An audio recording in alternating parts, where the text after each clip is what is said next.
मेरी बहन और मैं, हम दोनों को एक ही समय पर दो सिस्टम्स मिले।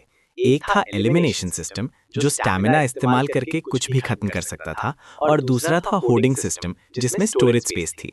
बड़ा भाई होने के नाते मुझे बचपन से अपनी बहन की कमज़ोर सेहत के लिए बुरा लगता था। इसीलिए मैंने स्टैमिना खर्च करने वाला एलिमिनेशन सिस्टम चुना और मेरी बहन ने होर्डिंग सिस्टम चुना। किसे पता था कि एक हफ्ते बाद अपोकलिप्स आ जाएगा। भयंकर ठंड और ज़ॉम्बीज़ के झुंड ने सब कुछ तबाह कर दिया। मैंने एलिमिनेशन सिस्टम से ज़ॉम्बीज़ को खत्म किया और जल्द ही शहर का हीरो बन गया। बीच में मेरी बहन पीछे रहकर सिर्फ एक वेयरहाउस मैनेजर का काम कर सकी। एक ज़ॉम्बी अटैक के दौरान मैं बुरी तरह से घायल हो गया और जब मुझे जिंदा रहने के लिए सामान की ज़रूरत पड़ी तो मैंने देखा कि मेरी बहन ने सेफ हाउस लॉक कर दिया था। उसने मुझे ठंडी नज़रों से देखा और कहा, तुम हीरो क्यों बनो जबकि मैं एक वेयरहाउस मैनेजर बनकर रह गई हूँ। जब मैंने दोबारा आंखें खोली, मेरी बहन एलिमिनेशन सिस्टम चुनने के लिए भाग चुकी थी। ये देखकर मैं समझ गया कि उसका भी पुनर्जन्म हुआ था। मैं मुस्कुराया। उसे बिल्कुल अंदाजा नहीं था कि एलिमिनेशन सिस्टम की क्या कीमत चुकानी पड़ती है। एलिमिनेशन सिस्टम इस्तेमाल करने में बहुत ज़्यादा स्टैमिना लगता था। मेरे जैसे मजबूत शरीर के बावजूद उसे इस्तेमाल करने के बाद मैं इतना कमज़ोर हो जाता था जैसे कोई गंभीर बीमारी हुई हो। और वो एक ऐसी नाजुक लड़की जो एक बॉटल का ढक्कन भी नहीं खोल सकती, उसे एक बार इस्तेमाल करके शायद 3 दिन तक बिस्तर पर पड़ी रहती। जैसे ही मैंने आंखें खोली, मैंने अपनी बहन को कहते सुना, ईथन, मुझे लाल वाला चाहिए। एक बच्चे की तरह जिसे डर हो कि उसका खिलौना चोरी हो जाएगा, उसने जल्दी से राइट साइड वाले एलिमिनेशन सिस्टम की तरफ हाथ बढ़ाया। जैसे ही उसकी उंगलियों ने लाल आइकन को छुआ, उसके चेहरे पर खुशी की एक लहर दौड़ गई। इस जिंदगी में सबका हीरो बनने की बारी मेरी है। फिर उसने मुझे घमंड और नफरत भरी नजरों से देखा। बेवकूफ भाई, तुम अभी तक नहीं जानते हैं ना, मैंने सबसे मजबूत शक्ति ले ली है। इस जिंदगी में तुम मुझसे भीख मांगोगे, मैं सीधा छोड़े हुए होर्डिंग सिस्टम की तरफ बढ़ा। क्लोई, क्या तुम्हें यकीन है कि तुम्हें वही चाहिए? ये कॉम्बैट टाइप जैसा लगता है, बहुत मुश्किल काम है। जिसे वो एक दिव्य शक्ति समझ रही थी, उसे पाकर क्लोई का अहंकार बढ़ गया। उसने अपने बाल झटके और थोड़ी समझदारी दिखाते हुए कहा, ईथन, मैंने सब सोच लिया है। तुमने पूरी जिंदगी मेरी रक्षा की है, इस बार मुझे तुम्हारी रक्षा करने दो। सारी लड़ाई और गंदे काम मैं संभाल लूंगी। वो गोल्डन वाला शायद सिर्फ स्टोरेज स्पेस है, तुम्हारे जैसे मेटिकुलस इंसान के लिए बिल्कुल सही है। तुम लॉजिस्टिक संभाल सकते हो। मैं मन ही मन हंसा। ये मुझे भी अपना टूल बनाना चाहती है। और फिर ठीक वैसे ही जैसे मैंने पिछली जिंदगी में उसकी रक्षा की थी, मुझसे मेरा सब कुछ छीन लेना चाहती है। मैंने उसे इग्नोर किया और आगे बढ़कर अपने सामने रखे गोल्डन सिंबल को धीरे से छुआ। एक गरम सुनहरी रोशनी ने मुझे तुरंत घेर लिया। सिस्टम बाइंडिंग सफल हुई। होस्ट ईथन, क्षमता इनफाइनाइट होर्डिंग लेवल 1, अपोकलिप्स तक का समय 167 घंटे 59 मिनट। इस बीच अपने सिस्टम को सफलतापूर्वक बाइंड करने के बाद क्लोई ने उत्साह से हवा में हाथ हिलाए। Crystal ashtray on the coffee table vanished instantly. Chloe का चेहरा पीला पड़ गया। उसने अपनी छाती पकड़ ली और सांस लेने के लिए हांफने लगी, लेकिन फिर उसके चेहरे पर खुशी के भाव आ गए। ये असली है, ये सच में असली है, मेरे पास वो शक्ति है। वो मेरी तरफ मुड़ी। उसकी आंखों में अब पहले जैसी निर्भरता नहीं, बल्कि साफ अहंकार दिख रहा था। ईथन, मैं थोड़ा थक गई हूँ, मेरे लिए पानी लाओ और मुझे वो बैंक कार्ड दो जो माँ और पापा हमारे लिए छोड़ गए थे। मुझे तैयारी के लिए कुछ चीजें खरीदनी हैं। उसका लहजा ऐसा था जैसे वो किसी नौकर को हुक्म दे रही हो। अपनी उस बहन को देखते हुए जिसने पिछली जिंदगी में मुझे बर्बाद कर दिया था, मैंने धीरे से एक शब्द कहा, निकल जाओ। उस पल हवा जम सी गई। मेरी बहन के चेहरे की मुस्कान रुक गई और उसे लगा जैसे उसने गलत सुना हो। पूरी जिंदगी मैंने उसकी हर जिद पूरी की थी। ईथन, तुमने अभी क्या कहा? क्या तुम इस बात से नाराज हो कि मैंने रेड सिस्टम ले लिया? लेकिन मैं ये तुम्हारी रक्षा के लिए कर रही हूँ। मैंने कहा, निकल जाओ। मैं खड़ा हुआ और क्लोई को नीचे देखा। और हाँ, ये मेरा घर है। तुम्हारे पास अपना सामान पैक करके निकलने के लिए 10 मिनट हैं। पागल हो गए हो क्या? क्लोई ने आखिरकार अपना नाटक बंद कर दिया। मैंने सबसे मजबूत शक्ति हासिल की है। तुम जानते हो इसका क्या मतलब है? अपोकलिप्स आने वाला है। सिर्फ मैं तुम्हारी रक्षा कर सकती हूँ। अगर तुमने अभी मुझे नाराज किया तो गिड़गिड़ाने पर भी मैं तुम्हारी मदद नहीं करूंगी। वो बहुत कॉन्फिडेंट थी, ये सोचकर कि मैं पिछली जिंदगी की तरह उसके सामने झुक जाऊंगा। मैं मुस्कुराया और क्लोई के पास गया, उसे कोने में धकेल दिया। सबसे मजबूत शक्ति। मैंने अचानक उसके कान के पास दीवार पर जोर से एक मुक्का मारा। क्लोई चीखी और अपना सर पकड़कर नीचे बैठ गई। तुम्हारी ये सो कॉल्ड शक्ति, क्या ये सिर्फ तुम्हारे कुछ पुराने कपड़ों को गायब करने के लिए है? क्या तुम भूल गई हो कि तुम्हारी शक्ति सिर्फ चीजें मिटा सकती है, खाना बना नहीं सकती? 7 दिन में तापमान -60 डिग्री तक गिर जाएगा। बिना खाने और कपड़ों के भले ही तुम पूरी बिल्डिंग गायब कर दो, तुम ठंड और भूख से मर जाओगी। क्लोई का शरीर कांपने लगा। उसने सच में इस बात पर ध्यान नहीं दिया था, लेकिन उसने तुरंत गर्दन अकड़ाकर कहा, तो क्या मैं जबरदस्ती ले सकती हूँ?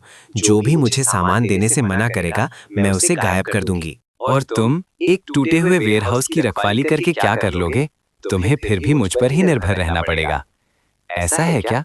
तो गुड लक। मैं उस पर और वक्त बर्बाद नहीं करना चाहता था। मैं दरवाजे तक गया और उसे जोर से खोल दिया। अभी तुरंत निकलो, वरना मैं सिक्योरिटी से तुम्हें बाहर निकलवा दूंगा। मत भूलो कि ये अभी भी कानून का देश है। मैं ट्रेसपासिंग के लिए पुलिस को बुला सकता हूँ। क्लोई ने मेरी तरफ हैरानी से देखा। ठीक है, बहुत अच्छे। जब तुम इतने बेदर्द हो तो मुझे बेरहम होने का दोष मत देना। जब अपोकलिप्स आएगा, मैं तुम्हें तुम्हारे कबाड़ के ढेर के साथ कितकिताते हुए देखूंगी। ईथन, इस पर पछताना मत। क्लोई कमरे में घुसी और जल्दी जल्दी कुछ कपड़े और गहने सूटकेस में भरे, फिर गुस्से में सामान खींचकर दरवाजे से बाहर निकल गई। जाने से पहले उसने मुझे गुस्से से घूरा।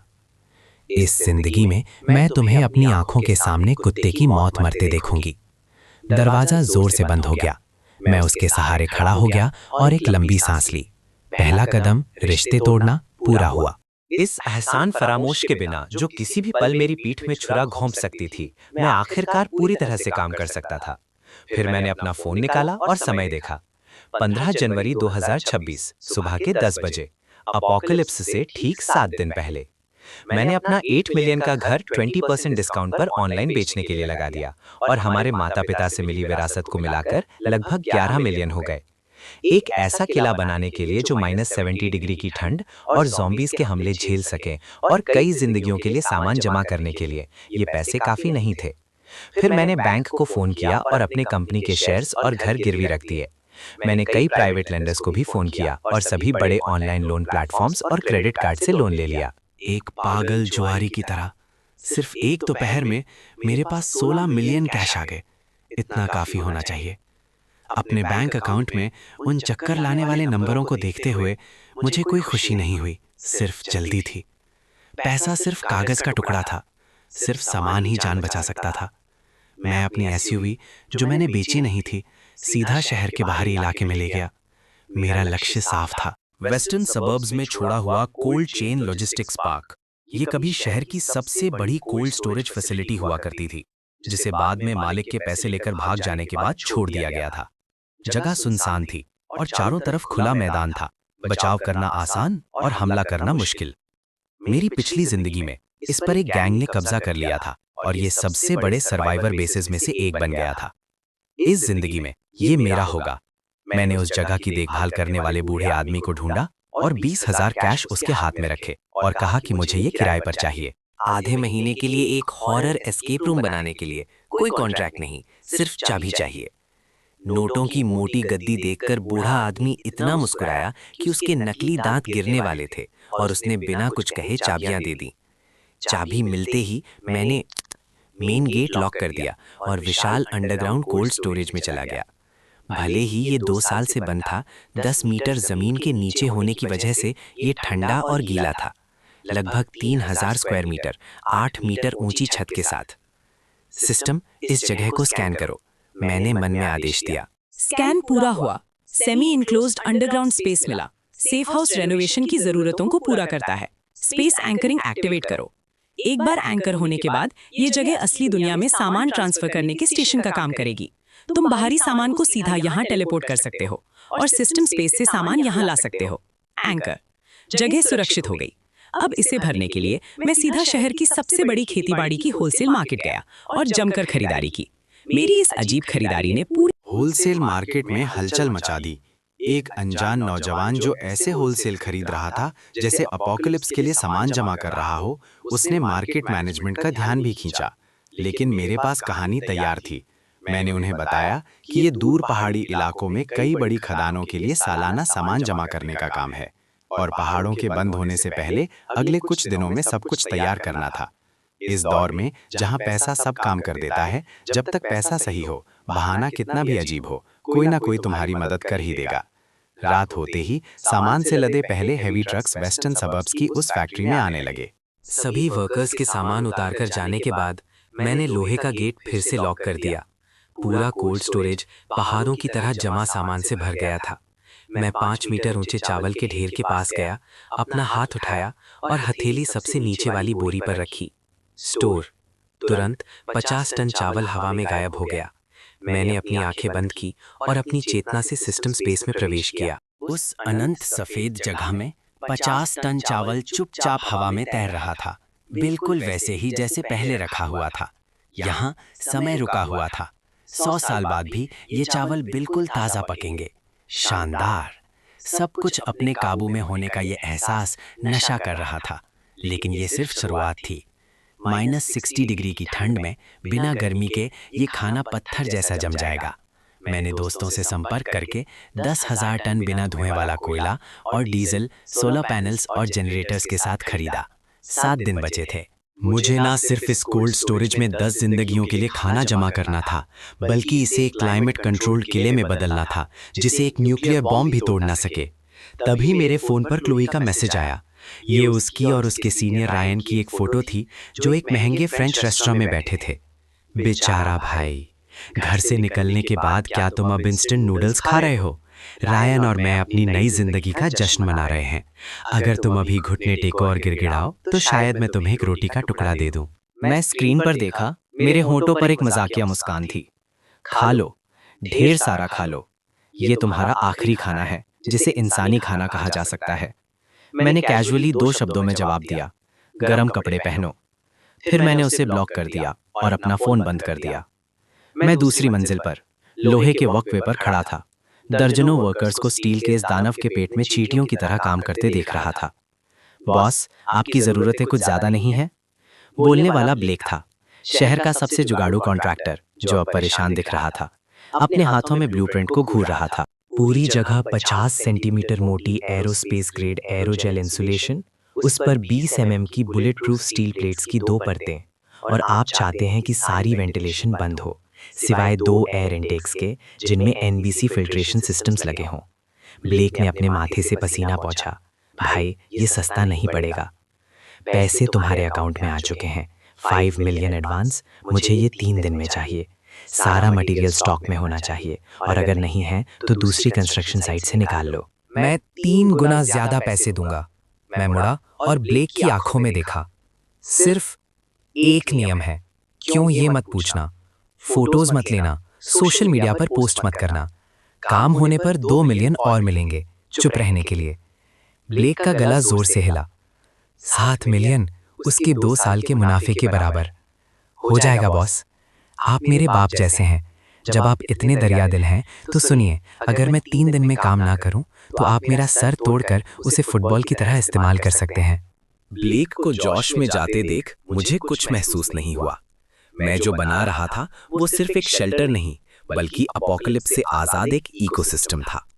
मैं फैक्ट्री के कोने में गया जहां एक खास सामान की डिलीवरी हुई थी। बड़े लकड़ी के क्रेट्स खोले गए जिनके अंदर से गहरी धातु की चमक दिखाई दी। ये आम स्टील का सामान नहीं था, बल्कि high voltage electric fence generators और military grade blast proof glass थे जो खास तरीकों से मंगवाए गए थे। अपोकलिप्स की शुरुआत में सबसे डरावनी चीज ज़ॉम्बीज नहीं, बल्कि इंसानी फितरत थी। जब भूख और ठंड लोगों को जानवर बना देती थी, तब आम रोल अप डोर्स भीड़ के सामने कागज की तरह कमजोर थे। सिस्टम, ये सारा बिल्डिंग मटेरियल स्टोर करो और ब्लूप्रिंट के हिसाब से उनकी जगह सेट कर दो। वर्कर्स के डिनर ब्रेक के दौरान मैंने भारी ब्लास्ट प्रूफ ग्लास को हल्के से छुआ और दर्जनों टन सामान पल भर में गायब हो गया। फिर सिस्टम के सटीक नियंत्रण में वो फैक्ट्री के ऊपर स्काईलाइट की जगह पर बिल्कुल फिट हो गए। जैसे ही आखिरी कंस्ट्रक्शन गाड़ी गई, विशाल लोहे का गेट धीरे धीरे बंद हो गया। स्टील के उस किले के बीच में खड़ा होकर, जो अब पूरी तरह से मेरा था, मैं पहाड़ों की तरह जमा सामान से भरे कमरे को देख रहा था। काफी नहीं है, बिल्कुल काफी नहीं है। मैंने अपने फोन का बैलेंस चेक किया, 5 लाख से भी कम बचे थे। कानूनी तरीकों से खरीदने की मेरी शक्ति खत्म हो चुकी थी। अगली बारी थी 0 रुपये शॉपिंग की रात की।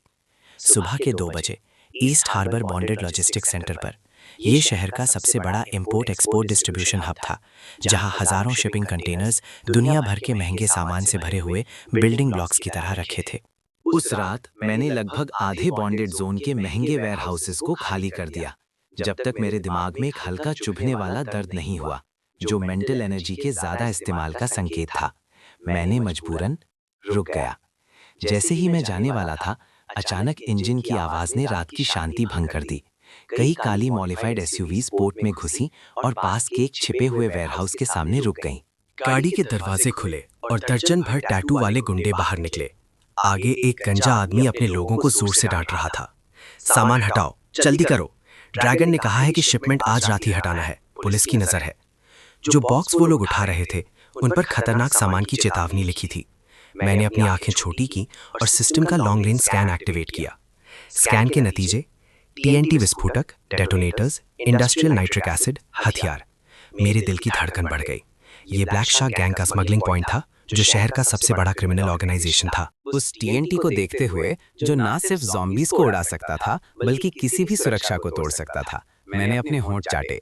ये तोहफा सीधा मेरे दरवाजे पर आया है। इन विस्फोटकों के साथ मेरे पास आखिरी तुरुप का इक्का होगा। जब ये मुझे मिल ही गया है, तो मैं शर्म नहीं करूंगा। मैंने चुपके से सिस्टम स्पेस की प्रॉपर्टीज का इस्तेमाल करके वेयरहाउस के पीछे चक्कर लगाया और अपना हाथ पतली स्टील प्लेट वाली दीवार पर रखा। ये दूरी सिस्टम के दायरे में थी। सिस्टम, वेयरहाउस के अंदर के सभी एक्सप्लोसिव्स को लॉक करो और सभी को कलेक्ट कर लो। अंदर सामान ले जा रहे गुंडों ने सिर्फ एक झलक देखी और उनके हाथों में भारी बक्से अचानक गायब हो गए। हवा अचानक शांत हो गई। 1 दर्जन से ज्यादा गैंग के सदस्य जमकर खड़े हो गए, खाली हवा को पकड़े हुए एक दूसरे को हैरानी से देख रहे थे। अरे ये क्या हुआ? बॉक्स कहाँ गए? ये तो अजीब है। ड्रैगन, गड़बड़ हो गई है, सामान गायब हो गया है, सब कुछ चला गया। गंजा लीडर दौड़कर आया और खाली वेयरहाउस को घूर कर देखने लगा। उसके भाव गुस्से से डर और फिर अस्तित्व के संकट में बदल गए। कान, किसने किया ये? बाहर निकलो। उसने अपनी पिस्टल निकाली और हवा में पागलों की तरह लहराई। तब तक मैं इस अफरा तफरी का फायदा उठाकर पोर्ट की दीवार फांदकर रात में गायब हो चुका था। 24 घंटे की उलटती गिनती। अपने आखिरी दिन शहर में भीड़ भाड़ थी। किसी को नहीं पता था कि ये पुरानी दुनिया की आखिरी शाम थी। मौसम विभाग ने ठंडी लहर की नीली चेतावनी जारी की। कल तापमान 10 से 15 डिग्री गिरने की भविष्यवाणी की। किसी ने भी इसे गंभीरता से नहीं लिया। ज्यादा से ज्यादा वो एक एक्स्ट्रा गर्म कपड़ा पहन लेंगे। मैं फिर से बाहर नहीं गया। वेस्टर्न सबर्ब्स के किले में रहकर आखिरी जांच कर रहा था। सारे दरवाजे और खिड़कियां वेल्ड कर दी गई थीं। सिर्फ एक मेन एंट्रेंस छोड़ा गया था। मैंने आखिरी बार सोशल मीडिया चेक करने के लिए अपना फोन खोला। क्लोई ने 1 घंटे पहले एक अपडेट पोस्ट किया था। भले ही सर्दी आ रही है, मेरा दिल गर्म है। सरप्राइज के लिए शुक्रिया रायन। भविष्य उज्जवल है। कुछ लोग अपने गंदे पैसों के साथ सड़ सकते हैं। मैं जोर से मुस्कुराया। मैंने उसे लाइक किया, फिर कमेंट किया, जब तक हो सके मजा लो। ठीक तभी बाहर की बूंदाबांदी अचानक रुक गई।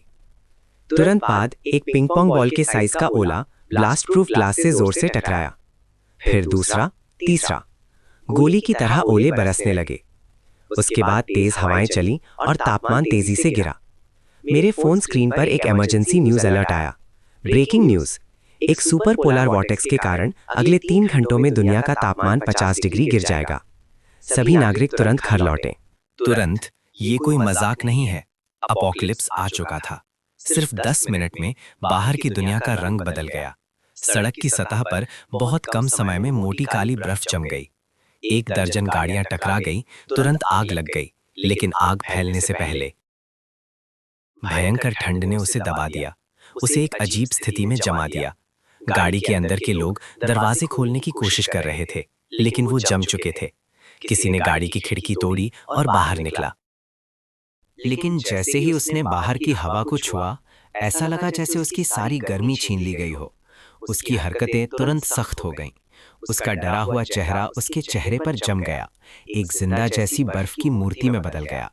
घर के अंदर का थर्मामीटर बता रहा था कि बाहर का तापमान -30 डिग्री से नीचे जा चुका था और अभी भी 1 डिग्री प्रति मिनट की दर से गिर रहा था। सेफ हाउस के अंदर तापमान 24 डिग्री पर स्थिर था। मैंने अपनी जैकेट उतार दी, सिर्फ एक पतली टी शर्ट पहनी और एक बेहतरीन सेकी हुई वैग्यू का टुकड़ा अपने मुंह में डाला, आराम से। इस बीच शहर के एक महंगे अपार्टमेंट में क्लोई अपने नए खरीदे हुए कश्मीर के कंबल में लिपटी हुई थी, फिर भी कांप रही थी। अभी अभी पूरे कॉम्प्लेक्स का हीटिंग सिस्टम पाइप फटने से बंद हो गया था और अंदर का तापमान -5 डिग्री तक गिर गया था। भले ही ये अभी तक जानलेवा नहीं था, क्लोई जैसी नाजुक लड़की के लिए ये पहले से ही नर्क था। रायन, कुछ सोचो, हम ठंड से मर जाएंगे।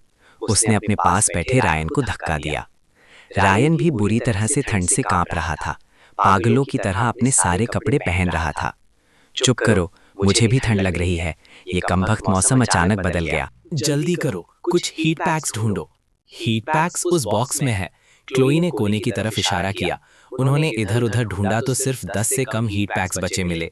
रात भर चलने के लिए बिल्कुल काफी नहीं थे। रुको, तुम्हारा भाई, क्या उसके पास पैसे नहीं हैं?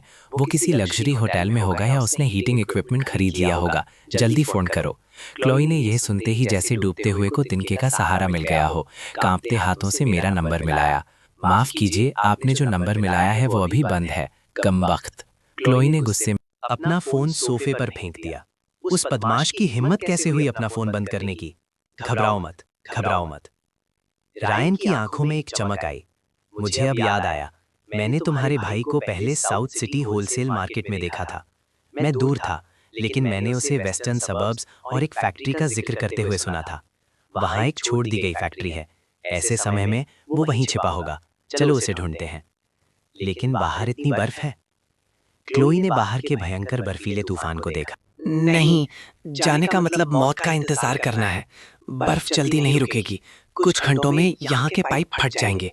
हमारे पास हीट वाली गाड़ी है और एक बार जब हम तुम्हारे भाई को ढूंढ लेंगे, तुम्हारे सिस्टम और मेरे दिमाग से हम उसे आसानी से हरा देंगे। फिर उसकी सारी चीजें हमारी हो जाएंगी। लालच ने डर पर काबू पा लिया। दोनों ने अपने सारे कपड़े पहने और लड़खड़ाते हुए नीचे उतरे, गाड़ी में घुस गए। गाड़ी स्टार्ट हुई और जब गर्म हवा आई तो दोनों ने राहत की सांस ली। चलो वेस्टर्न सबर्ब्स चलते हैं। क्लोई की आंखों में एक बुरी चमक आई। जब हम ईथन से मिलेंगे तो मैं उससे बर्फ में घुटने टेक कर माफी मंगवाऊंगी। अपने पहले के बुरे बर्ताव के लिए माफी मंगवाने पर मजबूर करूंगी। इस बीच वेस्टर्न सबर्ब्स में मैं सर्वेलेंस स्क्रीन के कोने को घूर रहा था। वहां कई आवारा कुत्ते एक साथ सिकुड़कर कांप रहे थे। अचानक एक कुत्ते का शरीर जोर से ऐंठने लगा। उसकी आंखें तुरंत लाल हो गईं, खून जैसी लाल। एक चुभने वाली इंसानी नहीं ऐसी चीख वीराने में गुंजी और उस बदले हुए ज़ॉम्बी कुत्ते ने अब साथियों पर हमला कर दिया। खून बर्फ पर छिड़क गया, तुरंत लाल बर्फ के क्रिस्टल्स में जम गया। ये कोई आम वायरस नहीं है, ये भयंकर ठंड वाला ज़ॉम्बी वायरस है। उन्हें ठंड से डर नहीं लगता। जितनी ज्यादा ठंड होती है वो उतने ही उत्तेजित हो जाते हैं। मैंने अपनी चॉपस्टिक्स रखी, आखिरकार आ ही गए। मैं उठा और कंट्रोल पैनल के पास गया और लाल बटन दबाया। Level 1 alert, defence mode activate. पहली सुरक्षा लाइन की हाई वोल्टेज इलेक्ट्रिक फेंस तुरंत चालू हो गई। बर्फीले तूफान में नीली चिंगारियां निकली। मैंने अपना वाइन ग्लास उठाया और सर्वेलेंस स्क्रीन पर बर्फीले तूफान को बधाई दी। नर्क में स्वागत है मेरे मेहमानों। वेस्टर्न सबर्ब्स में बर्फीला तूफान एक सफेद आफत में बदल गया था, जिसमें 5 मीटर से ज्यादा देखना मुश्किल था। एक सफेद BMW X5 एक शराबी की तरह सड़क पर मुश्किल से चल रही थी, जहां बर्फ पहले से ही आधा मीटर गहरी थी। हम अभी तक वहां क्यों नहीं पहुंचे? तुमने नहीं कहा था कि ये सिर्फ 20 किलोमीटर है? क्लोई पैसेंजर सीट पर 2 डाउन कंफर्टर्स में लिपटी बैठी थी। अभी भी इतनी ठंड थी कि उसके दांत जोर से बज रहे थे। चुप। रायन के स्टीयरिंग व्हील पर हाथ सुन हो चुके थे, नीले बैंगनी फ्रॉस्ट बाइट से ढके हुए थे। GPS कह रहा है कि बस आगे ही है। कमबख्त, मुझे सड़क बिल्कुल नहीं दिख रही है। एक तेज आवाज आई और गाड़ी का नीचे का हिस्सा अचानक नीचे धंस गया, फिर पूरी तरह से रुक गया। गाड़ी सड़क के बीच में एक सख्त बर्फ के टुकड़े पर फंस गई थी। गाड़ी खराब हो गई है। रायन ने स्टीयरिंग व्हील पर जोर से मुक्का मारा, लेकिन उसका हाथ बर्फीले सख्त लेदर कवर से टकरा गया, जिसे वो दर्द से कराह उठा। क्या? क्लोई चीखी। क्या तुम मुझे यहाँ मरना चाहते हो? रायन, तुम बेकार हो। चुप करो। अगर तुम इतनी ही काबिल हो तो तुम चलाओ। रायन भी गुस्से में फट पड़ा। बचने की इच्छा ने उसके आम नाटक पर काबू पा लिया। बाहर निकलो, वो काली परछाई आगे फैक्ट्री होनी चाहिए, हम पैदल चलेंगे। दोनों के पास अब कोई और रास्ता नहीं था। गाड़ी में रहने का मतलब ठंड से मरना था। उन्होंने कंबल लपेटे और दो भोले पेंगुइन्स की तरह बर्फीले तूफान में लड़खड़ाए। उन्हें लगा जैसे उनके फेफड़े जम रहे हैं। हर सांस एक धीमी अजाब थी। 500 मीटर आमतौर पर कुछ मिनट का रास्ता, उन्हें पूरा आधा घंटा लग गया। जब वो स्टील का दानव जैसी फैक्ट्री उनके सामने आई तो दोनों लगभग घुटनों के बल चलकर मेन गेट तक पहुंचे, लेकिन सामने का नजारा देखकर वो हैरान रह गए। ये एक छोड़ दी गई फैक्ट्री नहीं थी, ये साफ तौर पर एक स्टील का किला था। असली टूटी फूटी लाल ईंटों की दीवारें पूरी तरह से सिल्वर ग्रे मेटल प्लेट से ढकी हुई थीं। क्लोई भागकर विशाल ठोस स्टील के गेट तक गई, पागलों की तरह दरवाजा पीटने लगी। ईथन, ईथन, मुझे पता है तुम अंदर हो, दरवाजा खोलो। ईथन, मैं क्लोई हूँ, मैं ठंड से मर रही हूँ, प्लीज मुझे अंदर आने दो। ईथन, मैं रायन हूँ, हम परिवार हैं, तुम हमें मरने के लिए कैसे छोड़ सकते हो? दोनों चिल्ला चिल्लाकर थक गए, लेकिन उनकी आवाजें तेज हवा में घुल गईं। अंदर मैं एक बड़े लेदर सोफे पर बैठा था, सर्विलेंस स्क्रीन्स की दीवार के सामने। उन पर दो धुंधले थर्मल इमेजिंग लाल परछाइयां गेट पर दो बेचारे मक्खियों की तरह चिपकी हुई थीं। मेरे पास एक छोटे तांबे के बर्तन में लाल तेल उबल रहा था, जिससे एक बेहद स्वादिष्ट मसालेदार खुशबू आ रही थी। सिस्टम, बाहर के स्पीकर्स चालू करो, मैंने शांति से आदेश दिया। एक्टिवेट। बाहर के स्पीकर से एक खड़खड़ाहट की आवाज आई, जिससे दोनों चौंक गए। फिर एक सुस्त शांत आवाज में हल्की मजाक के साथ बर्फीले तूफान में गूंजी, कौन है? तुम्हें नहीं पता रात के बीच में लोगों को परेशान करना गैर कानूनी है? ये आवाज सुनकर क्लोई की आंखों से तुरंत आंसू बहने लगे। ईथन, मैं हूं, तुम्हारी बहन, दरवाजा खोलो, बाहर बहुत ठंड है, हम मर रहे हैं। बहन, हाँ। मेरी आवाज धीमी ही रही, एक सुप के साथ। ये डक इंटेस्टाइन थोड़ा ज्यादा पक गया है। तुमने क्या कहा, तुम कौन हो? बाहर। क्लोई का गला घुटने लगा।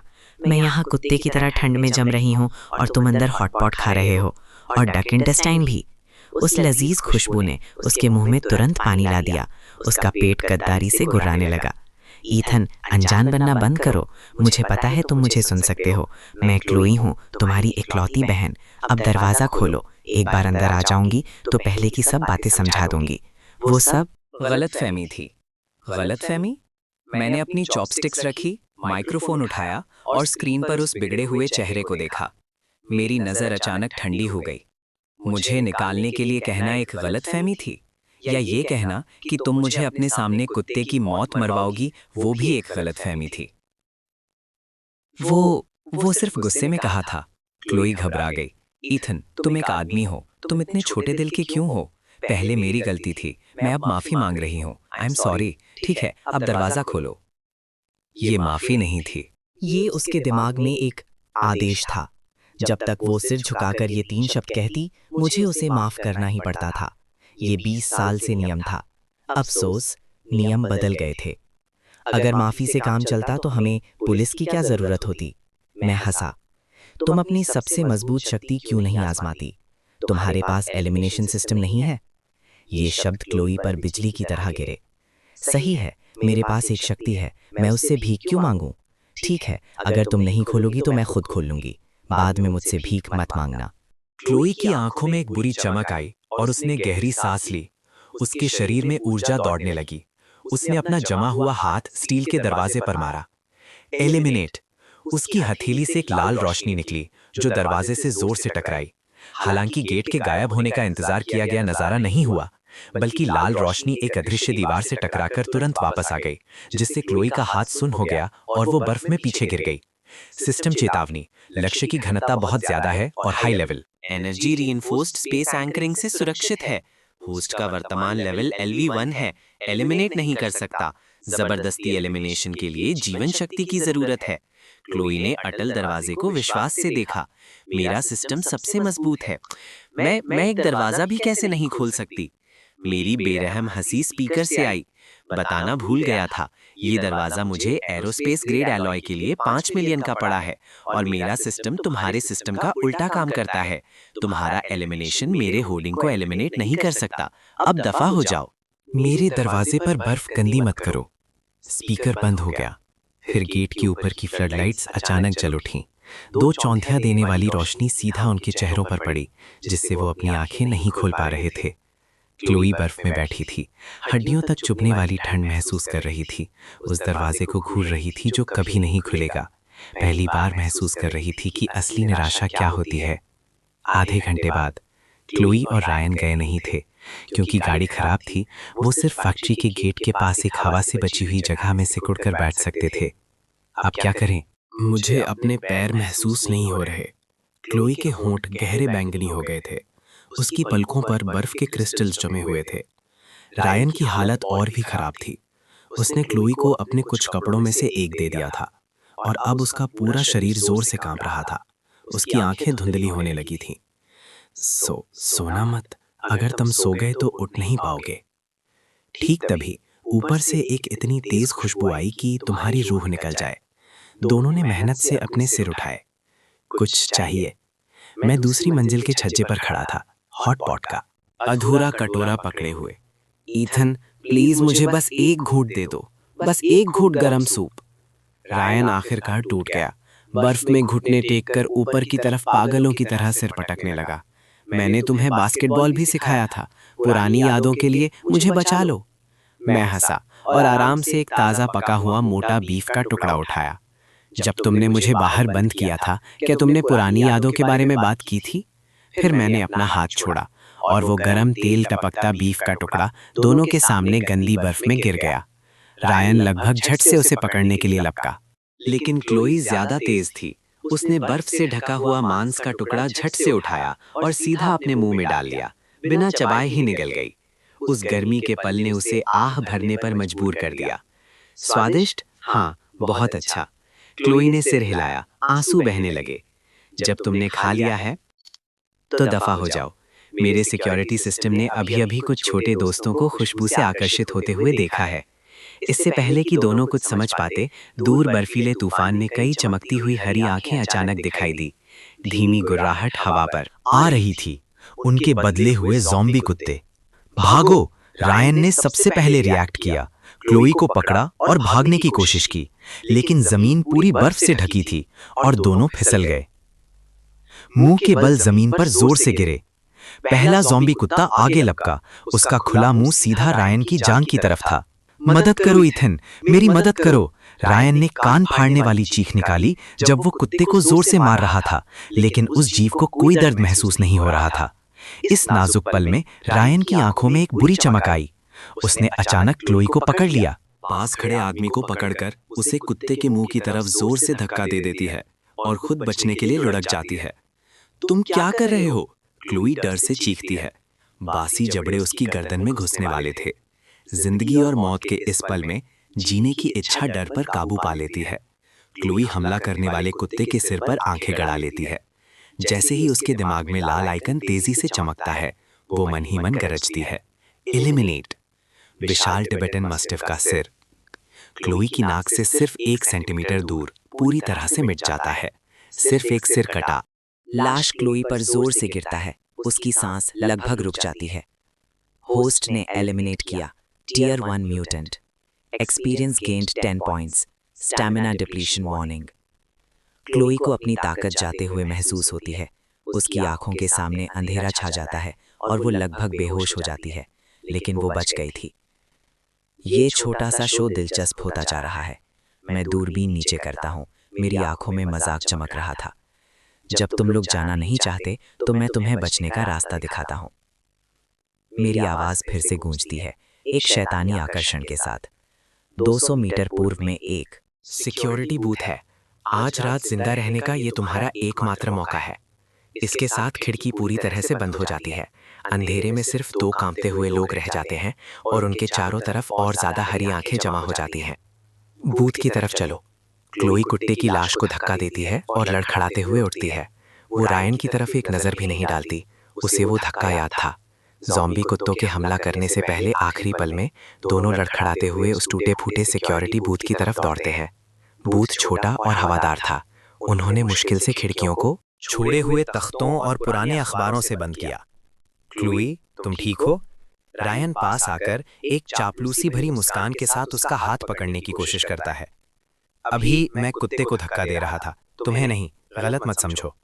उस मुश्किल के बाद उसके मासूम चेहरे का नकाब आखिरकार उतर जाता है। नीचे का स्वार्थी ठंडा स्वभाव सामने आ जाता है। ये मत सोचो कि मुझे नहीं पता तुम्हारे दिमाग में क्या है रायन। अब से अगर तुमने मुझ पर एक और हाथ उठाने की हिम्मत की तो मैं तुम्हारा सर भी उस कुत्ते की तरह गायब कर दूंगी। रायन जम जाता है, उसकी आंखों में एक गुस्से की चमक आती है, लेकिन वो उसे जल्दी से छिपा लेता है। वो जानता है कि क्लोई अब उस भयंकर एलिमिनेशन सिस्टम का इस्तेमाल करती है। उसके लिए उसे मारना बच्चों का खेल होगा, वो सिर्फ सहन कर सकता है।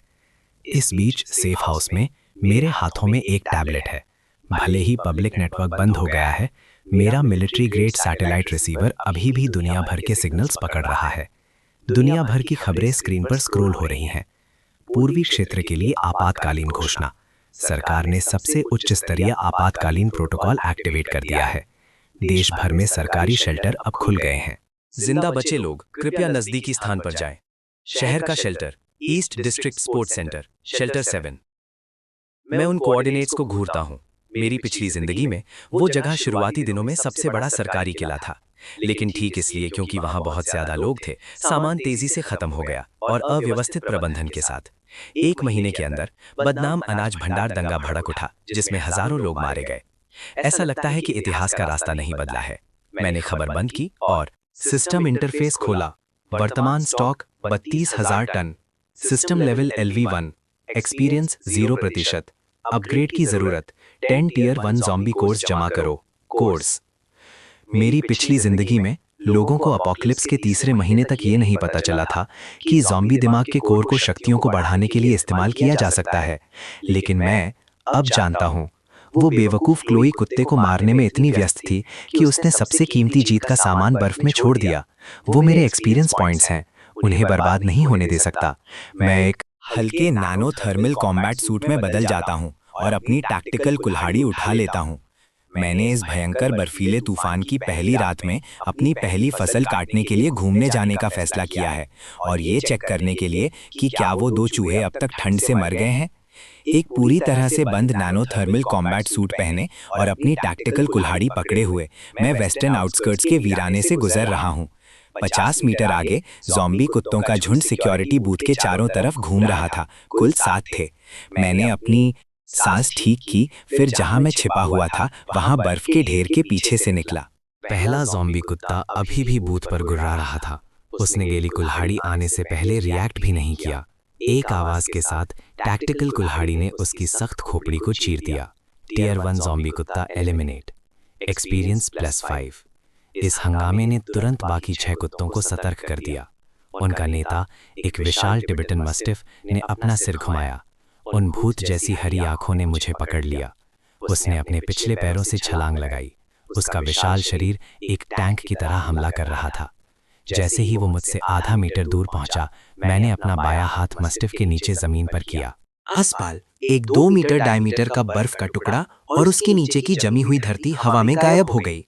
जमीन मस्टिफ के नीचे से गायब हो गई और वो सीधा नीचे गिर गया। मौके पर चौंका। मैं उसके ठीक पीछे गड्ढे में कूद गया।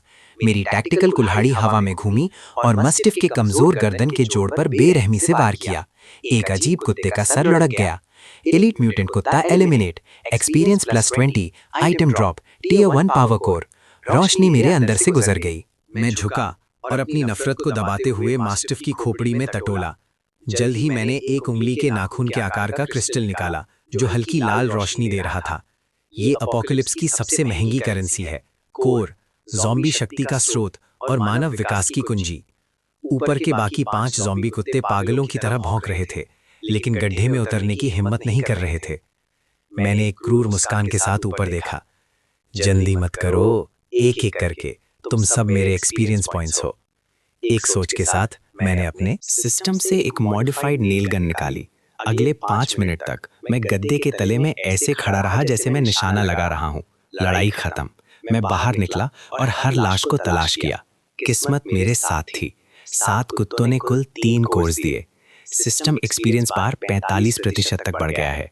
मैंने कोर्स को अपने स्पेस में फेंका और सिक्योरिटी बूथ की तरफ चला गया।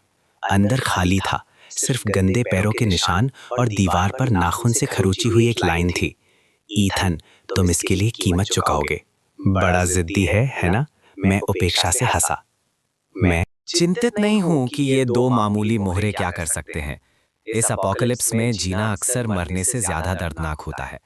जब वो सरकारी शेल्टर में चले गए हैं तो उन्हें वहां अपने इनाम का आनंद लेने दो। वो असली जीता जागता नर्क है। मैं मुड़ा और चला गया। मेरी परछाई बर्फीले तूफान में गायब हो गई। इस बाहर की सैर ने एक बात साबित कर दी।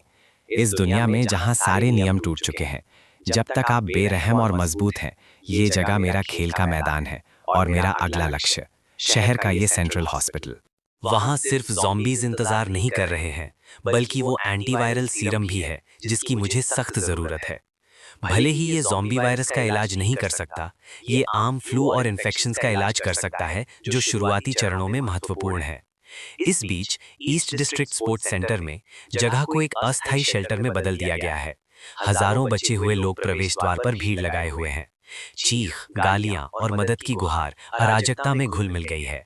हथियारबंद सैनिक तनावपूर्ण चेहरों के साथ व्यवस्था बनाए हुए हैं। धक्का मत दो, लाइन बनाओ, तापमान की जांच जरूरी है। किसी को घाव है? तुरंत अलग करो। सामान सीमित है। हर व्यक्ति को प्रतिदिन 1 कटोरा पॉरेज मिलेगा। और चाहिए? खोज और बचाव टीम में शामिल हो जाओ। क्लोई और रायन भीड़ में घुल मिल गए, पूरी तरह से बिखरे हुए। रुको, तुम क्या कर रहे हो? एक सैनिक ने लाइन तोड़ने की कोशिश कर रहे दोनों को रोक दिया। मैं एक अवेकेंड हूँ, मैं एक अवेकेंड हूँ। क्लोई ने इस आखिरी सहारे को पकड़ा, पागलों की तरह हाथ हिलाते हुए और चिल्लाते हुए। मेरे पास शक्तियां हैं, मैं खास हूँ, मुझे अंदर आने दो, मुझे तुम्हारे कमांडर से मिलना है। अवेकेंड? सैनिक रुका। भले ही खास क्षमता वाले लोगों की पहचान करने के आदेश आए थे, पिछले कुछ दिनों में बहुत से नकली लोग आए थे। साबित करो, सैनिक ने ठंडी आवाज में कहा। क्लोई ने एक गहरी सांस ली, थकन और भूख से इंड्यूस चक्कर से लड़ते हुए। उसने अपना हाथ सड़क के किनारे एक विशाल कंक्रीट के अवरोध की तरफ बढ़ाया। एलिमिनेट। एक लाल झलक और कई 100 पाउंड का अवरोध तुरंत हवा में गायब हो गया, जैसे कि वो कभी था ही नहीं। आसपास की भीड़ शांत हो गई। सैनिक की आंखें तेजी से सिकुड़ गई जब उसने तुरंत अपना रेडियो पकड़ा। प्रवेश द्वार पर अवेकेंस दिखे हैं, टर्मिनेशन टाइप, आदेशों का अनुरोध है। 5 मिनट बाद क्लोई और रायन को एक गर्म ऑफिस में ले जाया गया। डेस्क के पीछे एक अधेड़ उम्र का आदमी मिलिट्री कोट में बैठा था। उसने क्लोई को ऊपर से नीचे तक देखा। तो तुम्हारी क्षमता एलिमिनेशन है। तुम कितना बड़ा एलिमिनेट कर सकती हो? क्या तुम जिंदा लोगों को एलिमिनेट कर सकती हो? 2 मीटर के दायरे में कुछ भी। क्लोई आखिरकार गर्मी महसूस करते हुए थोड़ा साफ बोलने लगी। जिंदा लोग भी। अभी यहाँ आते वक्त मैंने एक म्यूटेटेड टिबेटन मास्टिफ को मारा। कमांडर? ऐसे इंसान की तरह जिसने अभी अभी एक मजाक सुना हो। छोटी लड़की, तुमने एक कुत्ता मार दिया और सोचती हो कि तुम अमर हो गई हो।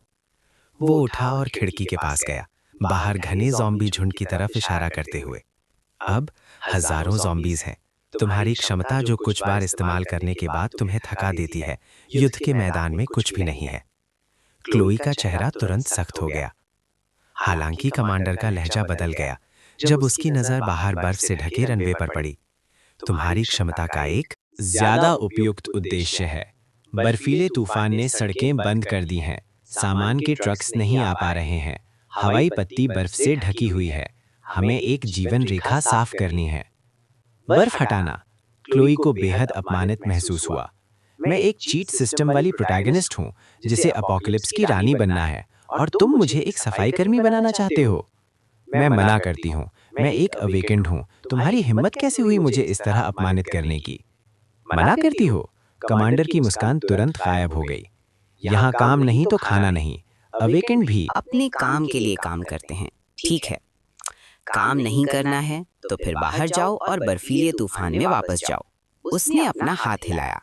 उसके पास खड़े 2 सैनिक तुरंत आगे बढ़े। उनकी बंदूक की नालियां थोड़ा ऊपर उठ गईं। रायन के पैर डर से कमजोर हो गए। उसने जल्दी से क्लोई की आस्तीन पकड़ी, पागलों की तरह आंखों से इशारा करते हुए। क्लोई, जल्दबाजी मत करो, पहले जिंदा रहो, हम बाद में कुछ सोच लेंगे।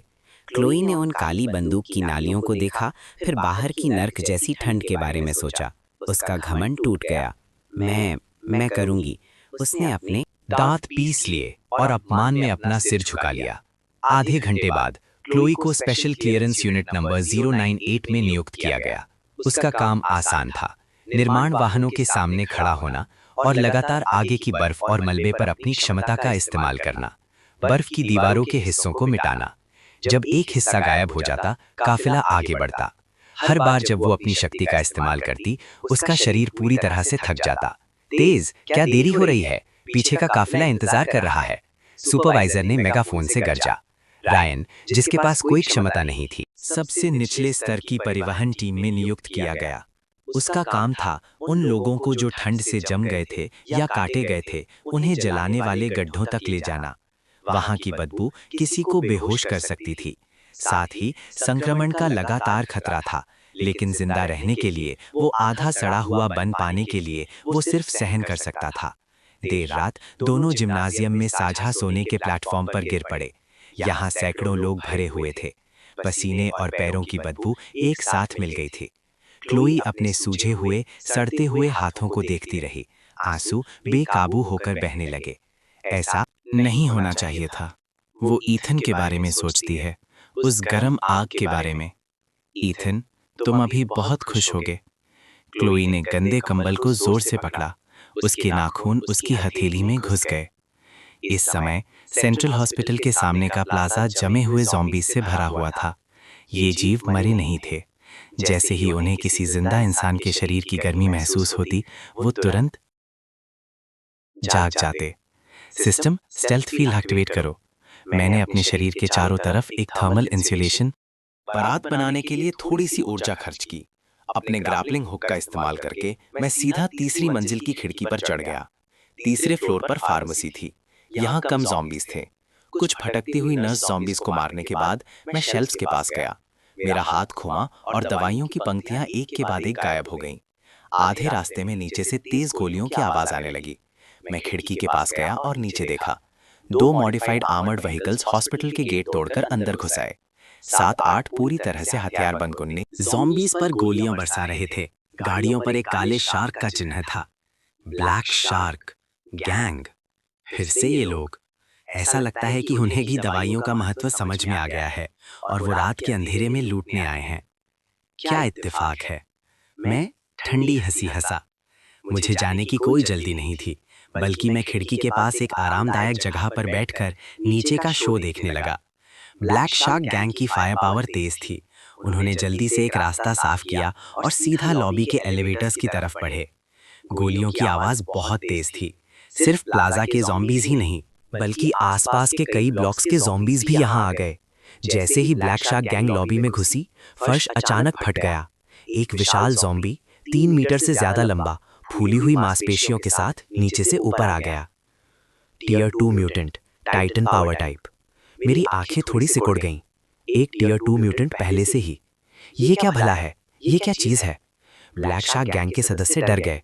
कई एकेज ने एक साथ फायरिंग शुरू कर दी। गोलियां टाइटन पर लगी, लेकिन सिर्फ छोटे छोटे खून के धब्बे बने।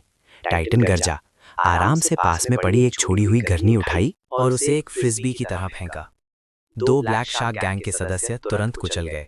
सीन अराजकता में बदल गया। सही समय मेरी आंखें चमक उठीं। ये टाइटन से एक टियर 2 पावर कोर है। ये मुझे सीधा लेवल अप करने देगा और शायद एक नया स्किल अनलॉक करेगा। मैं धीरज से ब्लैक शार्क गैंग के टाइटन की स्टैमिना कम करने का इंतजार करने लगा। 5 मिनट बाद लॉबी शांत हो गई। सारे 7 ब्लैक शार्क गैंग के सदस्य लाशें थे। टाइटन भी बुरी तरह से घायल था, जोर से सांस ले रहा था। वो जमीन पर झुककर ठीक होने के लिए लाशों को खा रहा था। अभी मेरा मौका है। एक बाज की तरह मैं तीसरी मंजिल से कूदता हूँ। हवा में ही मैं अपने सिस्टम स्पेस से TNT का एक बंडल निकालता हूँ। मैं फ्यूज जलाता हूँ। ये तुम्हारे लिए एक तोहफा है। टाइटन अपना मुंह खोलता है, स्वाभाविक रूप से ये सोचते हुए कि ये खाना है, और उसे चबा जाता है। मैं गिरते ही लुढ़क जाता हूँ, एक स्तंभ के पीछे छुप जाता हूँ। एक जोरदार धमाके ने पूरी इमारत हिला दी। जब धुआं साफ हुआ तो टाइटन की गर्दन से ऊपर सब कुछ पूरी तरह से गायब हो चुका था। सिर्फ एक विशाल सिरकटा लाश बची थी। मैं पास गया और कटे फटे मांस के ढेर में टटोला। आखिरकार मुझे एक अखरोट के आकार का कोर मिला। टियर 2 पावर कोर प्राप्त हुआ। उच्च शुद्धता वाला ऊर्जा स्रोत मिला। अवशोषित करें और तुरंत अपग्रेड करें। हाँ, मेरे हाथ में कोर तुरंत एक गर्म धारा में बदलकर मेरी हथेली में समा गया। मुझे अपने शरीर की हर हड्डी में खटखट की आवाज महसूस हुई। ऊर्जा मेरे अंदर तेजी से दौड़ने लगी। सिस्टम अपग्रेड सफल। वर्तमान लेवल LV2। नई सुविधा अनलॉक हुई, स्पेशल रिफ्ट। ब्लेड वास्तविकता में 1 मीटर की स्थानिक दरार बनाने के लिए मानसिक ऊर्जा का उपयोग करता है। भौतिक रक्षा को नजरअंदाज करता है, किसी भी वस्तु को काट सकता है। रक्षा को नजरअंदाज। मैं अपनी हथेली को एक सोच के साथ देखता हूँ। मेरी उंगलियों पर एक स्याही काली रेखा बन जाती है। मैं उसे हल्के से पास के एक आर्मर्ड व्हीकल के भारी कवच पर फिराता हूँ, जैसे टोफू काट रहा हो। सख्त स्टील की प्लेट एक चिकनी रेखा में फट जाती है। मैं संतोष के साथ क्षमता को वापस लेता हूँ और अभी भी चल रहे 2 आर्मर्ड व्हीकल्स को देखता हूँ। उनमें वो सामान भरा है जो ब्लैक शार्क गैंग ने पिछले कुछ दिनों में इकट्ठा किया था। धन्यवाद साजनों। मैं जमीन पर पड़ी लाशों पर हाथ हिलाता हूँ और सब कुछ, गाड़ियाँ और सामान अपने स्पेस में संभाल लेता हूँ। इस हॉस्पिटल के दौरे में ना सिर्फ मुझे दवाइयाँ और एक लेवल अप मिला, बल्कि एक अचानक बड़ा फायदा भी हुआ। अपोकलिप्स का 15वां दिन, शेल्टर 7। यहाँ की हवा अब सर्कुलेट नहीं होती। एक खट्टी बदबू और निराशा की फफूंद की गंध हर चीज में घुल गई है। कभी 50,000 लोगों को समाने वाला जिम्नेजियम अब 30,000 से भी कम लोगों को रखता है। व्यवस्था टूट चुकी है। जेनरेटर्स के आखिरकार मरने के साथ सभ्यता की आखिरी किरण भी गायब हो गई है। अंधेरे में लोग नहीं बल्कि भूखे जानवर हैं। अब कोई खाना नहीं बचा है। वेयरहाउस खोलो। अधिकारी सब कुछ जमा कर रहे हैं, जबकि हमें चबाने और भौंकने के लिए छोड़ दिया गया है। दंगा बिना चेतावनी के फूट पड़ा। हजारों भूखे बचे हुए लोग गार्ड की रक्षा रेखा को तोड़कर एक लहर की तरह मुख्य प्रशासनिक क्षेत्र की तरफ बढ़े। गोलियों की चीख और मांस फटने की आवाजें अराजकता में घुल मिल गईं। क्लोई सीढ़ियों के एक कोने में सिकुड़ी हुई थी। एक लंबा कुंद बर्फ का बेलचा पकड़े हुए थी। पिछला हफ्ता एक जीता जागता मौत था। उसके कभी गोरे हाथ अब फ्रॉस्ट बाइट और छालों से ढके हुए थे। क्लोई, भागो, ये जगह खत्म हो गई है। रायन दौड़ कर आया। उसका चेहरा खून से लथपथ था। वो कह रहे हैं कि बाहर का ज़ॉम्बी झुंड सीमा पार कर गया है। ये जगह अब मौत का फंदा बनने वाली है। भागो, कहाँ भागें? क्लोई ने निराशा से बाहर के बर्फीले तूफान को देखा। बाहर 60 डिग्री नीचे है। बाहर जाना आत्महत्या है। वेस्टर्न आउटस्कर्ट्स चलो, तुम्हारे भाई के पास। रायन ने उसके कंधे पकड़कर उसे हिलाया। पहले सिर्फ हम दोनों काम नहीं आते, लेकिन अगर हम इन हजारों को साथ ले जाएं तो। रायन की आवाज में एक शैतानी फुसफुसाहट आ गई। तुम जानती हो कि कमांडर के पास अभी भी कई भारी आर्मर्ड व्हीकल्स और भारी हथियार हैं, है ना? अगर तुम उसे बताओ कि वेस्टर्न आउटस्कर्ट्स में एक किला है जिसमें सामान, हीटिंग और बिजली भरी हुई है, तुम्हें क्या लगता है वो क्या करेगा? क्लोई की आंखें निराशा से गुस्से में बदल गईं, आखिरकार एक जुनूनी संकल्प में बदल गईं। तुम सही हो, मैं अकेली क्यों दुख झेलूं? अगर तुम मुझे बचाने के लिए दरवाजा नहीं खोलोगे तो अगर मैं मरूंगी तो साथ मरेंगे। मुख्य ऑफिस के अंदर कमांडर पसीने से तरबतर अपने अधीनस्थों को दस्तावेज नष्ट करने का निर्देश दे रहा था, जबकि भागने की तैयारी कर रहा था। कमांडर, मैं एक जगह जानती हूँ। क्लोई अंदर घुसी, उस पर लगी बंदूकों के बावजूद जोर से चिल्लाते हुए। मुझे पता है कहाँ सामान है। हजारों टन, साथ ही जनरेटर्स और पूरी तरह से सुरक्षित किले। कमांडर तेजी से मुड़ा, उसे घूरते हुए। तुमने क्या कहा? मैं झूठ नहीं बोल रही हूँ। ये मेरे भाई की जगह है। वो एक होर्डिंग सिस्टम है। अपोकलिप्स से पहले जागृत हुआ। उसने शहर की हर कोल्ड स्टोरेज फैसिलिटी खाली कर दी। ये वेस्टर्न आउटस्कर्ट्स के छोड़े हुए औद्योगिक क्षेत्र में है। अगर हम उस जगह पर कब्जा कर लें तो हम जिंदा रह सकते हैं, सब जिंदा रह सकते हैं। कमांडर की आंखें बचाव और निराशा की लालची चमक से चमक उठीं। खबर शेल्टर में एक वायरस की तरह फैल गई। वेस्टर्न आउटस्कर्ट्स में एक अनाज भंडार है। किसी स्वार्थी अमीर आदमी ने हजारों टन खाना जमा कर रखा है। चलो उसे मारकर सब ले लें।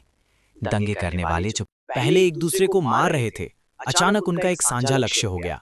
आधे घंटे बाद 5 भारी आर्मर्ड व्हीकल्स आगे, 1 दर्जन से ज्यादा मॉडिफाइड ट्रक्स पीछे और हजारों बचे हुए लोग पीछे बर्फीले तूफान में घुस गए। क्लोई आगे वाले आर्मर्ड व्हीकल में बैठी थी। उसके होठों पर एक क्रूर मुस्कान खेल रही थी। भाई, इस बार मैं तुमसे मिलने के लिए एक फौज लाई हूं। देखते हैं कि तुम अब भी दरवाजा खोलने से मना करते हो। काफिले के पीछे जिंदा इंसानों की गंध से आकर्षित एक ज़ॉम्बी झुंड चुपचाप पीछा कर रहा था। स्टील के किले के अलार्म नहीं बजे, बल्कि बीथोवन की 5वीं सिम्फनी जोश के साथ बज रही थी। एक काले टैक्टिकल कोट में मैं दूसरी मंजिल पर बुलेट प्रूफ जमीन से छत तक की खिड़की के सामने खड़ा था। मेरे हाथ में एक ग्लास लाल वाइन। मैं दूर बर्फ में चल रहे थरथराते हुए स्तंभ को देख रहा था। आखिरकार सर्वेलेंस स्क्रीन्स पर घने लाल बिंदुओं को देखते हुए मैं मुस्कुराया। सिस्टम इंटरफेस ने एक चेतावनी दी, बड़े पैमाने पर दुश्मन लक्ष्य पास आते हुए पाए गए। बड़ी मेहरबानी। मैं एक छोटी सी घूंट वाइन की लेता हूँ। मैं बिल्कुल भी चिंतित नहीं हूँ। अगर कुछ है तो मैं उत्साहित हूँ। घर पर पिछले कुछ दिनों में मैं इतना बोर हो गया था कि जंग लग जाती। शक्तियों को अपग्रेड करने और पुरानी फिल्में देखने के अलावा एक तलवार की धार पर नाचना अपोकलिप्स का सबसे बड़ा रोमांच है। काफिला औद्योगिक क्षेत्र से 500 मीटर दूर रुक गया। कमांडर की आवाज मेगाफोन से गूंजी, ईथन अंदर, ध्यान से सुनो। हम शेल्टर 7 से आधिकारिक खोज और बचाव टीम है। हम अब कानूनी रूप से तुम्हारे सामान और शेल्टर पर कब्जा कर रहे हैं। तुरंत हथियार डाल दो और गेट खोलो। मैं अपने माइक्रोफोन में हंसा। तुम्हारा मतलब डाकू? मेरी आवाज में साफ मजाक था। कमांडर का चेहरा काला पड़ गया। उसने ऐसी जिद की उम्मीद नहीं की थी। जो दया से मना करते हैं उन्हें कुछ नहीं मिलता। क्लोई, तुमने नहीं कहा था कि तुम तोड़ सकती हो? वहां जाओ और बुलाओ। देखते हैं कि पारिवारिक रिश्ते कैसे दिखते हैं। क्लोई को आगे धकेला गया। वो आर्मर्ड व्हीकल के ऊपर मेगाफोन के साथ खड़ी थी। ईथन, तुम घिरे हुए हो। इन लोगों को देखो, वो भूखे हैं। तुम अकेले इतना सारा सामान जमा कर रहे हो। तुम्हारी आत्मा को दुख नहीं होता? अब दरवाजा खोलो और शायद सब तुम्हारी दया याद रखेंगे, वरना जब हम अंदर घुसेंगे तो तुम्हारे टुकड़े टुकड़े कर दिए जाएंगे। टुकड़े टुकड़े? मैं सिर हिलाता हूँ। मेरी उंगली कंसोल पर एक लाल बटन पर हल्के से रखी है। छोटी बहन, तुम अब भी इतनी भोली हो। तुम्हें लगता है इन सब लोगों को लाने से मुझे खतरा है? तुम एक्सपीरियंस पॉइंट्स ला रही हो। आग खोलो। कमांडर ने धैर्य खो दिया। एक आरपीजी रॉकेट फैक्ट्री के गेट की तरफ तेजी से बढ़ा, लेकिन जैसे ही वो टकराने वाला था, एक अदृश्य बाधा जाग उठी। रॉकेट एक आईने से टकराकर अजीब तरह से उल्टा घूम गया और सीधा पास के एक ट्रक की तरफ चला गया। दंगे करने वालों से भरा ट्रक तुरंत कबाड़ में बदल गया। वापस आग खोलो, गोलियां चलाओ। अनगिनत गोलियां दीवारों पर एक तूफान की तरह बरस गईं, लेकिन सिर्फ चिंगारियां निकली। उन्होंने मुश्किल से पेंट को खरोचा। मैं अपनी उंगलियां चटकाता हूँ। मेरी बारी। फिर मैं बटन दबाता हूँ। रक्षा प्रणाली क्रम 2, माइनफील्ड एक्टिवेट। आगे के दंगे करने वालों के नीचे की बर्फ अचानक धंस गई। सैकड़ों माइंस एक के बाद एक फट गए। बर्फ तुरंत लाल हो गई। सैकड़ों लोग बस हवा में मिल गए। पीछे हटो, पीछे हटो। भीड़ डर से पीछे भागने लगी, लेकिन पीछे वाले आगे धक्का देते रहे। सीन तुरंत पूरी अराजकता में बदल गया। ठीक तभी उनके पीछे बर्फीले मैदानों से बहरे करने वाली चीखें उठी। हजारों से ज्यादा ज़ॉम्बीज धमाकों और खून से आकर्षित होकर आखिरकार अपने दांत दिखाए। ताजे खून से उत्तेजित होकर वो पागल कुत्तों की तरह भीड़ के पीछे घुस गए। मदद करो ज़ॉम्बीज, पीछे ज़ॉम्बीज हैं, हम घिरे हुए हैं। क्लोए, अपनी क्षमता का इस्तेमाल करके आगे का माइनफील्ड साफ करो, जल्दी। कमांडर, निराशा से पागल आंखों वाला, ने अपनी बंदूक क्लोए के सिर पर लगा दी। क्लोए पूरी तरह से कांप रही थी। निराशा से आगे के क्षेत्र पर अपनी मिटाने की क्षमता का इस्तेमाल कर रही थी, लेकिन माइनफील्ड बहुत बड़ा था। उसका स्टैमिना समुद्र में एक बूंद था। 1 मिनट से भी कम समय में उसके नाक से खून बहने लगा। वो गाड़ी की छत पर गिर गई। बेकार। कमांडर ने उसे गाड़ी से लात मारी और आर्मर्ड व्हीकल में घुसकर भागने की कोशिश की, लेकिन मैं उसे कैसे भागने देता? जब तुम इतनी दूर आए हो, कुछ छोड़ कर जाओ। मैं छज्जे पर खड़ा होकर अपना दाया हाथ उठाया, मुड़ते हुए आर्मर्ड व्हीकल पर पकड़ने की मुद्रा बनाई। Special rift plate. एक दिखाई देने वाली काली दरार हवा में फटी। बिना आवाज के कई टन भरी आर्मर्ड व्हीकल और अंदर के कमांडर कमर से आधा कट गया। पूरा युद्ध क्षेत्र मौत जैसा शांत हो गया। सब उस एक वार की शक्ति से हैरान थे। रायन लाशों के बीच छिपा था। ऊपर खड़े आदमी को एक देवता की तरह घूर रहा था। युद्ध पूरे 3 घंटे चला। 3000 से ज्यादा की सेना लगभग पूरी तरह से खत्म हो गई थी। जमीन पर लाशें बिखरी हुई थीं। ताजे खून की गर्मी ने बर्फ को पिघला दिया, जो जल्दी से फिर से जमकर लाल बर्फ की एक मोटी परत में बदल गई। इस जगह को एक विशाल खुले मॉर्ग में बदल दिया। ज़ॉम्बी झुंड भी मेरी भारी मशीन गन से ज्यादातर साफ हो गया था। बर्फीला तूफान रुक गया। आसमान में एक पीला चांद लटक रहा था, इस नर्क जैसी जगह को रोशन कर रहा था। गेट के सामने सिर्फ 2 जिंदा लोग बचे थे, क्लोई और रायन। उनकी किस्मत थी कि शुरुआत में गाड़ी से लात खाने और मलबे के नीचे मुर्दा होने का नाटक करने से वो अब तक मुश्किल से जिंदा बच पाए थे। गेट धीरे धीरे खुला। टैक्टिकल कुल्हाड़ी हाथ में मैं उनकी तरफ कदम कदम चल रहा था। क्लोई जमीन पर घुटने टेक कर बैठी थी, चेहरा खून से लथपथ था। मैं गलत थी, मैं सच में गलत थी। मुझे मजबूर किया गया था। कमांडर ने मुझे आने के लिए मजबूर किया था, तुम जानते हो। मैं कितनी डरपोक हूँ, है ना? उन्होंने हमें मजबूर किया। हमारे पुराने रिश्ते के लिए मुझे बख्श दो। मैं तुम्हारी एक गुलाम की तरह सेवा करूंगी। मैं उनके सामने 2 मीटर दूर रुक गया। बिना कुछ कहे मैं अपने सिस्टम स्पेस से एक टेबल और कुर्सियां निकाली। फिर मैंने एक छोटा लाल मिट्टी का चूल्हा निकाला। मैंने आग जलाई, बर्तन रखा, पानी डाला, हॉट पॉट का बेस डाला। जल्द ही मसालेदार खुशबू हवा में फैल गई। मैंने पतली कटे हुए भेड़ के मांस की एक प्लेट निकाली और आराम से उसे पकाने लगा। भूख लगी है? मैंने एक टुकड़ा मांस उठाया और उसे ठंडा करने के लिए फूंका। क्लोई और रायन के गले सिकुड़ गए। उनकी आंखें चाहत से भर गईं, लेकिन उससे भी ज्यादा डर से। मुझे एक निवाला दे दो प्लीज। क्लोई आंसुओं में भीख मांगने लगी। ये सीन इतना जाना पहचाना था। मैंने मांस अपने मुंह में रखा और धीरे धीरे चबाया। मेरी पिछली जिंदगी में मैंने तुमसे इसी तरह भीख मांगी थी। उस दरवाजे के पार मैंने तुमसे एक घूंट पानी मांगा था, भले ही एक एक्सपायर्ड क्रैकर हो। तुमने क्या कहा था? क्लोई पूरी तरह से कांप रही थी। तुमने कहा था सामान काम के लोगों के लिए है, बेकार लोग हवा बर्बाद करने के लायक नहीं है। मैंने अपनी चॉपस्टिक्स रखी और उन्हें बर्फीली आंखों से देखा।